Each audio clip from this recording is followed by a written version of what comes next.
Hi everyone, here's another episode of Styx Talk, Cybersecurity Leader Edition. I'm here with me, our special guest, one of the smartest individual I've met. He is a multiple CCIE or Cisco Certified Internet Work Expert and a CCDE, Cisco Certified Design Expert.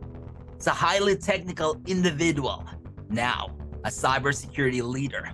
Please welcome Amit Singh, owner and technical director of Three Columns Security Solutions. It's based in Australia, one of the fastest growing cybersecurity solutions in Asia Pacific. Again, welcome to Styx Talk, Amit. Thanks, Dean. Thank you so much. It's an honor and a privilege to be here. Thanks for inviting me.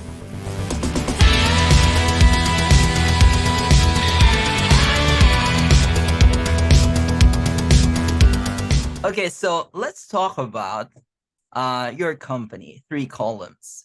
You know, I'm also a cybersecurity businessman myself, and I'm also a technical person like you. Here's what I'm curious, because not too many technical leaders out there. Okay, there are many business-minded people, know a little technical. As a technical leader, what are the challenges of building and maintaining a cybersecurity solution company? Being a highly technical professional, does it really help? Yes, it's a very good question, Dean. If running a cybersecurity company, being a technical person definitely helps. Many years ago, I completed my CCIEs and I stayed on the Cisco journey. CCI security, CCDE. Then I went on to the CISSP, the CISM path. I did all of those certifications. Um, I stayed technical. I was in pre-sales for a very long time, but then I switched to sales many years ago. And the intention was not to start a business, but just to understand, what customers should be buying or what they're buying and why they're buying. So that's why I wanted to learn security, the sales side of the business. So when I'm running a cybersecurity consulting company. It was easy decision for me when I moved to Australia in 2016. I found there's so many IT companies. There's so many IT companies who are selling themselves as a cybersecurity company just because they can deploy a 40-gate firewall or a next-gen firewall. Not trying to mention name, but or an antivirus solution, and they're selling it to their customers as that's your cybersecurity solution, and that was wrong. And there were cybersecurity companies in Australia. They were focused on, big end of the town. They're focused on government, defense, because that's where the money is. So what happened is it was easier to find, a gap in the industry that small to medium businesses, no one is providing them the real cybersecurity guidance. The importance of having a risk register, your asset management. No one's talking about those things. So it was easier for me. So being a technical person definitely does help me run the business because I can, you know, stand by the decisions or the recommendation that we make for our customers. Every product that we recommend to our customers, we test that product internally. So it definitely helps. I'm not one of those disgruntled ex-sales employee who decided to start a business, and now I know how to sell, but not how to deliver. I am one of those, you know, uh, you know, company owner. I don't even call myself, a director or a CEO. I'm a technical director, and if required, literally yesterday evening, I helped a customer to do a firewall cutover. It was emergency. It was I had to be on site literally on a 20-minute notice. And why I'm able to do this? Because my background is technical. I still remember Cisco firewalls. I can still configure.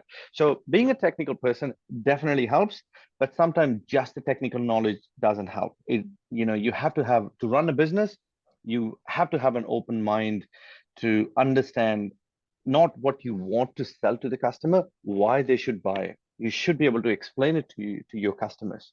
Most important thing, understand the need of your customer. If you don't understand the need of your customer, it's very hard to go and sell a product because you're not understanding their needs. You will not be able to solve the problems for them. So that's very important. Running a business, yes, running a business has its own challenges, finding resources, all of that stuff with, as part of the parcel. But yes, with my own knowledge, I drive all the innovation in the business. I look at all the new products in the market. I go do research, see what's relevant in the market, and I introduce, new products to Australian market that haven't been even looked at. So that's my role. So definitely being a technical person, it definitely helps. Absolutely. All right, that's very interesting. So understand the needs of the customer. Yes. One of the most important things, in my opinion. All right, very interesting. Okay, so speaking of customer needs, many people are saying cybersecurity is really a good business. But of course, many customers and companies are still hesitant to understand the cybersecurity landscape. It's not simple and it's very broad. What are the challenges offering various cybersecurity solutions to customers? Right. The biggest challenge. So there are two ways to look at this challenge. One is the knowledge from the customer themselves.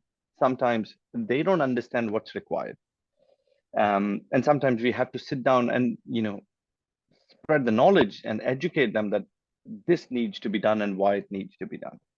Two, the second thing, it's not a single product that I can sell and that will solve the customer's problem. That's not Mm, never going to happen. There is yeah, no because it's one very magic broad. silver bullet. Yes, exactly. Cybersecurity, the word cybersecurity is very broad. It's the only analogy that I can share. It's like, I'm a doctor. Well, are you a neurosurgeon? Are you a cardiologist? Are you, you know, dentist? There are so many different definitions of it. Cybersecurity is very similar. So there's no one product. Um, the I think the first and the most important thing for what I recommend to the customers is, instead of even talking about a cybersecurity or a product to solve the problem, let's understand where the problem is, and let's start the journey with your risk register. That what are the risks to your business? If tomorrow a malware attack on your network, are you able to detect? Are you able to respond?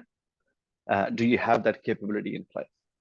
Let's do a risk register approach. Let's start from there. I think it's not a product solution. So we don't go and talk to our customers and help them. Let's start put a firewall. Let's put an antivirus solution. Of course, these are important things. You can start the journey, but that Yes, doesn't part solve of the it. problem for the customer. It's a part of the journey. So I always start the journey with, let's look at the risk, and then we will start remediation process from there. Because till the time you don't understand what risks you have to your business, you just don't know what to mitigate.